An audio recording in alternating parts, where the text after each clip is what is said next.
بسم اللہ الرحمن الرحیم۔ شروع اللہ کے بابرکت نام سے جو بڑا مہربان اور نہایت رحم کرنے والا ہے۔ السلام علیکم ناظرین، ماہ رمضان کا وہ بابرکت مہینہ چل رہا ہے جس کا ہم بے صبری کے ساتھ انتظار کر رہے تھے۔ بس جو شخص بھی ماہ رمضان میں افطاری کے وقت افطاری سے صرف چند منٹ پہلے جب آپ کے سامنے افطاری کا سامان آ جائے، اس وقت جو بندہ بھی صرف 10 بار یہ 2 چھوٹی سی صورتیں پڑھے گا جو صورتیں میں ابھی آپ کو بتانے لگی ہوں، وہ بندہ وہ سب کچھ حاصل کرے گا جو اسے ساری زندگی نہیں ملا۔ اگر کوئی بندہ اپنے گھر کے انتظار میں تھا کہ میرے پاس اتنے پیسے آ جائیں کہ میں گھر خرید لوں، انشاءاللہ یہ عمل کرتے ہی ماہ رمضان کے اندر ہی اس کو نئے گھر کے انتظام کے پیسے آ جائیں گے۔ اس طرح جو شخص مقروض ہے وہ اپنے قرضے کی وجہ سے پریشان تھا کہ کہیں سے پیسے آ جائیں میں اپنا سارا قرضہ اتار لوں، انشاءاللہ اس عمل کی برکت سے ماہ رمضان ختم ہونے سے پہلے آپ کے لیے پیسوں کا انتظام ہو جائے گا، یہاں تک کہ آپ کا سارا قرضہ اتر جائے گا۔ جس کو کسی بھی چیز کی ضرورت تھی، وہ جو کچھ بھی حاصل کرنا چاہتا ہے، ساری زندگی ہوگی جس کے لیے وہ محنت کر رہا ہے لیکن اس کو ملا نہیں، آج یہ عمل کر کے دیکھیں افطاری کے وقت، کیونکہ افطاری میں خاص اللہ کی رحمت اترتی ہے اور یہ خاص افطاری کے وقت کا عمل ہے۔ جتنی بڑی سے بڑی حاجت ہوگی، جتنی بڑی سے بڑی پریشانی ہوگی، انشاءاللہ وہ چٹکیوں میں حل ہو جاتی ہے۔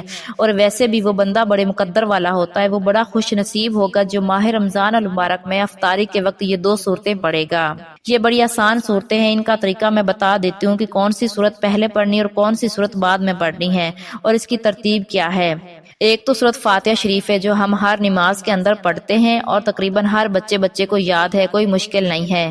میرے بتانے میں تھوڑا ٹائم لگ سکتا ہے لیکن یہ عمل بڑا مختصر سا ہے اور یہ ہے بڑا طاقتور، اور اس عمل کے ذریعے کئی لوگوں کے حالات بدلے ہیں، کئی لوگوں کی زندگیاں بدلی ہیں، کئی لوگوں نے مقام حاصل کیے ہیں، کئی لوگوں نے عروج حاصل کیا ہے۔ آج جو شخص بھی عزت حاصل کرنا چاہتا ہے، شہرت حاصل کرنا چاہتا ہے، کوئی مقام و مرتبہ حاصل کرنا چاہتا ہے، اس کو چاہیے کہ یہ عمل لازمی طور پر کرے۔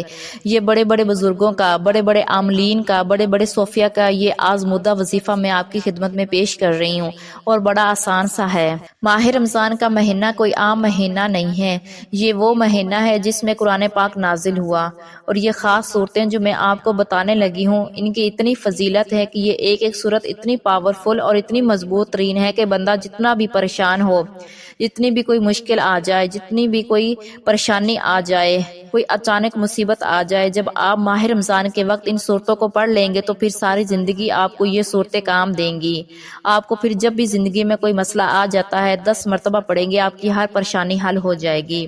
اس قدر ان صورتوں کے اندر اللہ نے طاقت رکھی، اور پھر یوں سمجھے کہ آپ ماہ رمضان المبارک کے مہینے میں ان کے عامل بن جائیں گے، اللہ کے قریب ہو جائیں گے، اللہ کا قرب حاصل ہوگا، کیونکہ اللہ نے آپ صلی اللہ علیہ وآلہ وسلم کو نبوت کی بشارت اسی ماہ رمضان میں عطا فرمائی۔ اس مہینے میں قیام اللیل، اجتماعیت، تلاوت قرآن، دعا، لیلۃ القدر اور اعتکاف جو ہم ماہ رمضان میں کرتے ہیں، پاک انسان بے پناہ صبرات حاصل کر سکتا ہے۔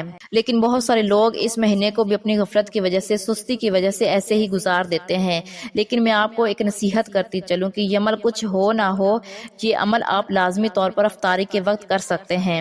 جن میرے بہن بھائیوں نے روزہ رکھا ہوتا ہے وہ بھی کر سکتے ہیں، اور جنہوں نے روزہ نہیں رکھا ہوتا وہ بھی اس عمل کو افطاری کے وقت لازمی کر لیں، انشاءاللہ ان کو بہت سے فائدے اس عمل سے حاصل ہوں گے، کیونکہ ماہ رمضان کا مہینہ ہمارے لیے خصوصی انعام ہے۔ یہ مہینہ نزول قرآن کا مہینہ ہے، اللہ کی خاص رحمتوں اور برکتوں کا نزول، فراغ رزق، یعنی اس مہینے میں رزق اتنا بڑھ جاتا ہے جتنا بندہ چاہتا ہے۔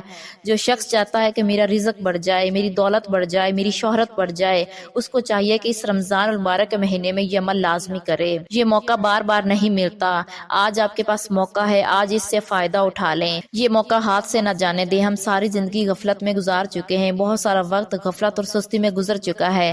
اگر آج بھی ایسے کرتے رہے، وقت کسی کا نہیں ہوتا، وقت گزر جاتا ہے، جیسا بھی ہو اگر اس کو اچھے طریقے سے گزار لیں گے، اس طرح آپ کی اپنی مشکلوں کا حل نکل سکتا ہے۔ رمضان المبارک ہجری قمری سال کا 9واں مہینہ ہے، جس میں صبح صادق سے غروب آفتاب تک چند امور سے قربت خدا کی نیت سے پرہیز کیا جاتا ہے، مثلاً کھانا پینا اور بعض کام ترک کر دیے جاتے ہیں۔ کوشش کریں اس مہینے میں صحیح ادب و احترام کریں، انشاءاللہ زبان کے اندر توسیر پیدا ہوگی اور ہر قسم کی مشکلیں آپ کی حل ہو جائیں گی۔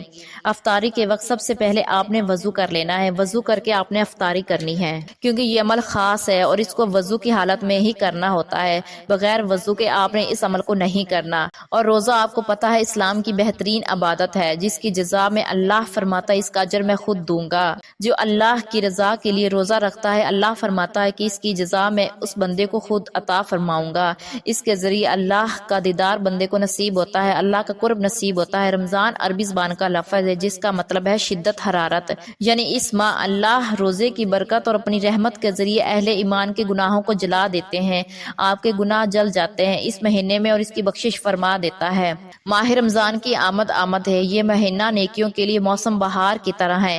اب تو اتنی گرمی بھی نہیں ہے، نہ اتنی سردی ہے، موسم بڑا خوشگوار ہے۔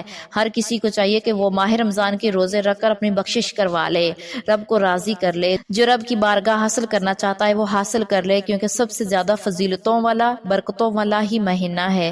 اس کے بارے میں حضور پاک صلی اللہ علیہ وآلہ وسلم نے فرمایا، ماہ رمضان کی فضیلت باقی مہینوں پر ایسی ہے جیسے اللہ کی فضیلت تمام مخلوق پر ہے، اس قدر اس مہینے کی فضیلت ہے۔ اس مہینے میں ہر نیک عمل کا اجر ثواب کئی گنا بڑھا دیا جاتا ہے۔ جب ایمان اور اعتصاد کی شرط کے ساتھ روزہ رکھا جاتا ہے تو اس کی برکت سے پچھلی زندگی کے صغیرہ گناہ معاف ہو جاتے ہیں۔ اس ماہ میں ایک نیکی فرض کے برابر ہے اور فرض 70 فرضوں کے برابر ہو جاتا ہے۔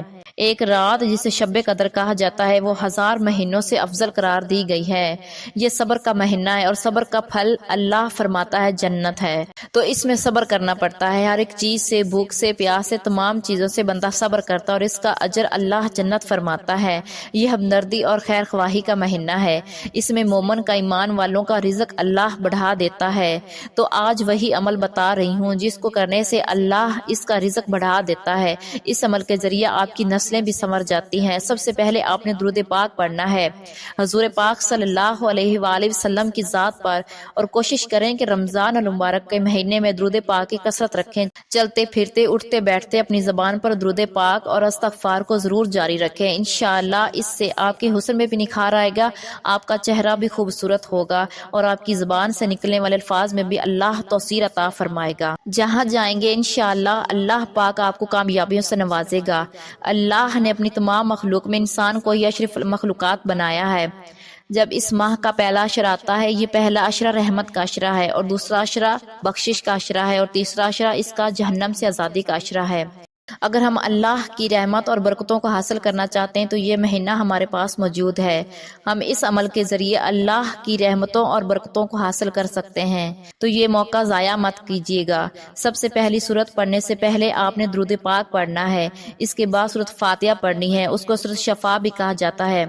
اگر کسی مریض کے اوپر دم کریں تو اللہ اس کی برکت سے اس کو شفا دیتا ہے۔ 10 بار سورت فاتحہ کو پڑھنا ہے اور اس کے بعد سورت اخلاص کو پڑھنا ہے، اور سورت اخلاص کو سورت توحید بھی کہا جاتا ہے، اور اس سورت کو بھی آپ نے 10 بار پڑھنا ہے، اور آخر میں آپ نے 203 مرتبہ درود پاک پڑھنا ہے۔ سب سے پہلے اللہ کی بارگاہ میں دعا کرنی ہے اور اس کے بعد روزہ افطار کرنے کی دعا پڑھ کر روزہ افطار کر لیں۔ انشاءاللہ ماہ رمضان ختم ہونے سے پہلے آپ کی ہر حاجت پوری ہوگی۔